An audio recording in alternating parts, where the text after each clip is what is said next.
Hi hello and welcome to German జీవితం. ఇంతకుముందు వీడియోలో మనం మాట్లాడుకున్నాం కదా, జర్మనీకి 2025 మాస్టర్స్కి రావాలనుకుంటే ప్రాసెస్ ఎప్పుడు స్టార్ట్ చేయాలి, ఏమేమి చేయాలి, ఎప్పుడెప్పుడు ఏమేమి అప్లై చేయాలి, ఇలా అని చాలా మాట్లాడుకున్నాం. ఇఫ్ ఇన్ కేస్ మీలో ఎవరైనా ఆ వీడియో చూడకుంటే అర్జెంటుగా వెళ్ళి ఆ వీడియో చూసేయండి, తర్వాత ఈ వీడియో చూడండి.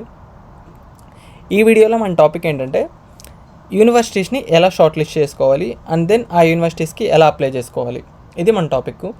ఫస్ట్ ఆఫ్ ఆల్ ఏంటంటే చాలామంది ఇన్స్టాగ్రామ్ కమెంట్స్లో చాలామంది ఒకటే క్వశ్చన్ అడుగుతున్నారు, బ్రో యూనివర్సిటీ లిస్ట్ సెండ్ చేయి అని చెప్పి. నా దగ్గర 2 యూనివర్సిటీ లిస్టులు ఉన్నాయి. సో అవి నేను ఈ వీడియో కింద పిన్ చేస్తాను. ఫస్ట్ ఆఫ్ ఆల్ అవి ముందే చెప్తున్నాను, అవి అప్డేటెడ్ లిస్టులు కాదు, ఆల్మోస్ట్ 1 year బ్యాక్ అప్డేట్ చేసింది అనుకుంటా. సో ఏదైనా కానీ మీరు అది బ్లైండ్గా నమ్మకుండా కొంచెం క్రాస్ చెక్ చేసుకోండి యూనివర్సిటీ ఇన్ఫర్మేషన్తో. అండ్ ఆల్సో చాలామంది కమెంట్స్లో కన్సల్టెన్సీ సజెస్ట్ చేయి అంటున్నారు. నాకైతే నిజంగానే నేనైతే ఏ కన్సల్టెన్సీ హెల్ప్ తీసుకొని రాలేదు. సో నాకు ఈ కన్సల్టెన్సీ గురించి పెద్ద ఐడియా అయితే లేదు. నేను కూడా అందరికీ ఏం సజెస్ట్ చేస్తాను అంటే, కన్సల్టెన్సీని కన్సల్టెన్సీని అప్రోచ్ అవ్వడం కంటే మీరే అప్లై చేసుకోవడం చాలా బెస్ట్. ఎందుకంటే ఈ జర్మనీకి మాస్టర్స్కి అప్లై చేయడం అనేది చాలా ఈజీ ప్రాసెస్. జస్ట్ లైక్ మీరు కొంచెం రీసెర్చ్ చేసి కొంచెం టైం తీసుకొని మీరు అప్లై చేసుకుంటే మాత్రం మీకే క్లారిటీ వస్తుంది. ఏ కాలేజ్కి అప్లై చేసినాము, ఎలా ఏంటి, డబ్బులు కూడా కొంచెం సేవ్ అవుతుంది. సో నేను అందరికీ సజెస్ట్ చేసేది ఏంటంటే, కొంచెం టైం తీసుకున్నా పర్లేదు, మీరే అప్లై చేసుకోండి. ఇది నా సెషన్. సో ఇప్పుడు వీడియోలోకి వెళ్ళిపోదాం. ఫస్ట్ యూనివర్సిటీస్ని ఎలా షార్ట్ లిస్ట్ చేసుకోవాలి. నేను పంపించిన యూనివర్సిటీ లిస్ట్ అయినా లేదంటే ఇంకోరు ఎవరైనా లిస్ట్ సెండ్ చేసినా కూడా లిస్ట్ని బ్లైండ్గా ఫాలో కాకండి. మోస్ట్లీ అవి అప్డేటెడ్ అయి ఉండవు. సో ఎందుకైనా మంచిది మీరు యూనివర్సిటీ లిస్ట్ యూనివర్సిటీ వెబ్సైట్కి వెళ్ళి మీరు ఏ కాలేజ్లో ఏదైతే చదవాలనుకుంటున్నారో అది ఓపెన్ చేసి ఒకసారి ఆ యూనివర్సిటీ ఇన్ఫర్మేషన్తో క్రాస్ చెక్ చేసుకోండి. ఆ తర్వాతనే మీరు అప్లై చేయడానికి ట్రై చేయండి. ఇప్పుడు మనం ఒక యూనివర్సిటీకి చూద్దాం. ఫస్ట్ ఏది ఎలా సెర్చ్ చేసుకోవాలి ఏంటి అని చెప్పి. ఇప్పుడు మనం యూనివర్సిటీస్ని ఎలా షార్ట్ లిస్ట్ చేయాలో తెలుసుకుందాం. షార్ట్ లిస్ట్ చేయడం అనే దానికంటే ప్రతి ఒక్క యూనివర్సిటీ ఇన్ఫర్మేషన్ని ఎలా తెలుసుకోవాలో తెలుసుకుందాం. ఫస్ట్ ఆఫ్ ఆల్ మీరు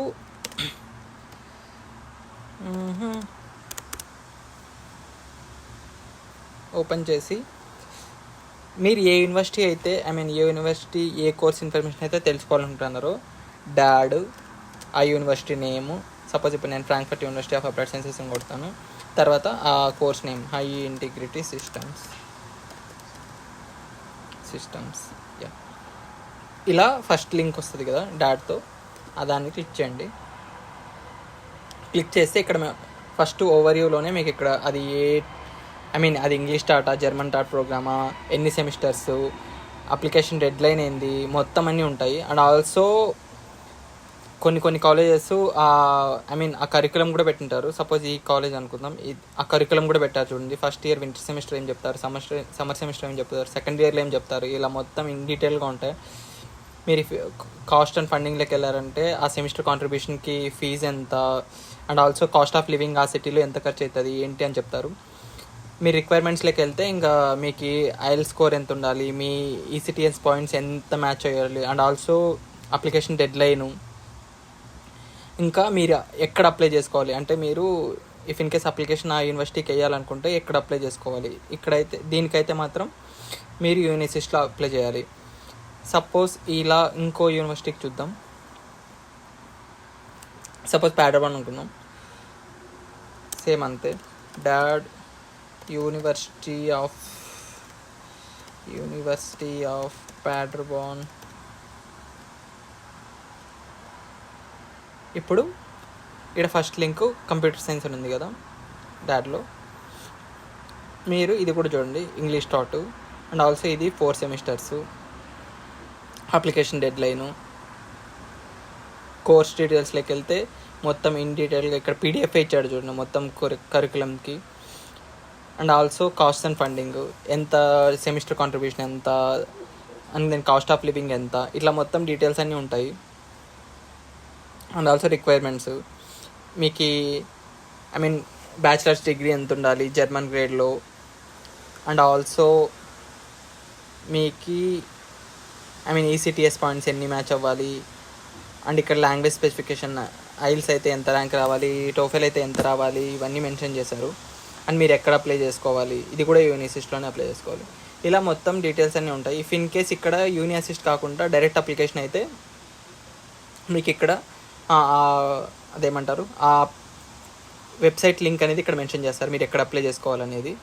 సో మీరు అలా డైరెక్ట్గా వెళ్ళి అక్కడ అప్లై చేసుకోవచ్చు. ఫస్ట్ ఇక్కడ జర్మన్ యూనివర్సిటీస్ని ఎలా అప్లై చేసుకోవడం అనేది 2 టైప్స్ అనమాట.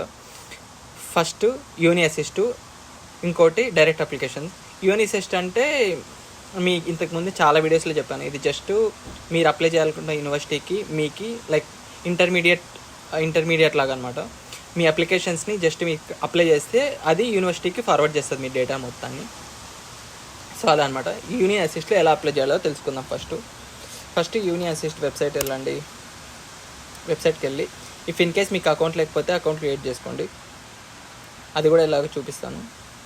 Sign out and then registration. ఇక్కడ మీ mail, password and then registration కొడితే రిజిస్టర్ అయిపోతుంది.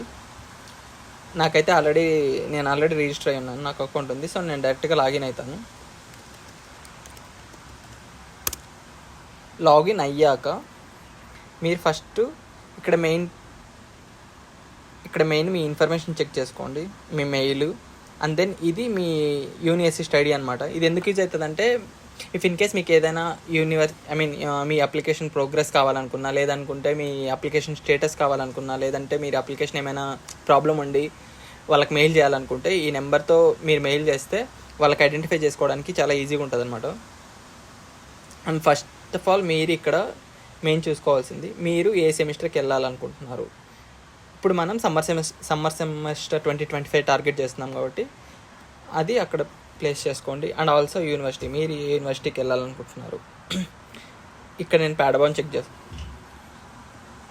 అండ్ ఆ state, type of degree, masters అయితే మాస్టర్స్, లేదంటే బ్యాచిలర్స్.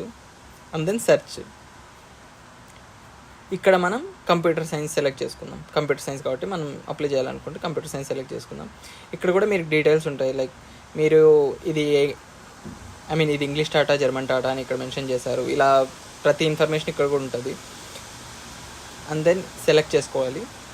సెలెక్ట్ చేసుకున్న తర్వాత మీరు వన్స్ సెలెక్ట్ చేసుకున్న తర్వాత ఇక్కడ మ్యాండేటరీ క్వశ్చన్స్ అని ఉంటాయి. ఈ మ్యాండేటరీ క్వశ్చన్స్ అనేటివి మీరు ఫిల్ చేయాలన్నమాట. అండ్ దెన్ ఫస్ట్ ఇక్కడ మీరు ఇంతకుముందు చేసిన స్కూల్, మీ ప్రీవియస్ డిగ్రీ ఎక్కడ జరిగింది, దాని పీరియడ్ ఏంటి. సపోజ్ ఇప్పుడు నాదనుకుంటే 2017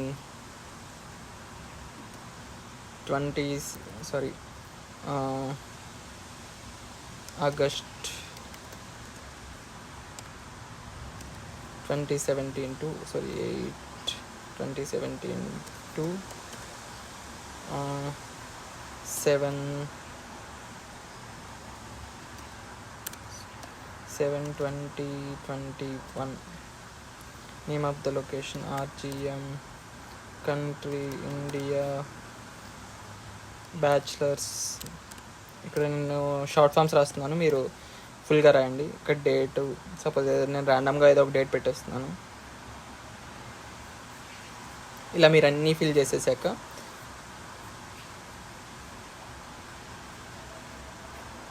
సేవ్ కొట్టండి. సేవ్ కొట్టేస్తే ఇక్కడ ఏం క్వశ్చన్స్ లేవనుకుంటే ఇక్కడ గ్రీన్ కలర్లో చూపిస్తుంది. అండ్ దెన్ మీరు మీ డాక్యుమెంట్స్ అప్లోడ్ చేయాలి.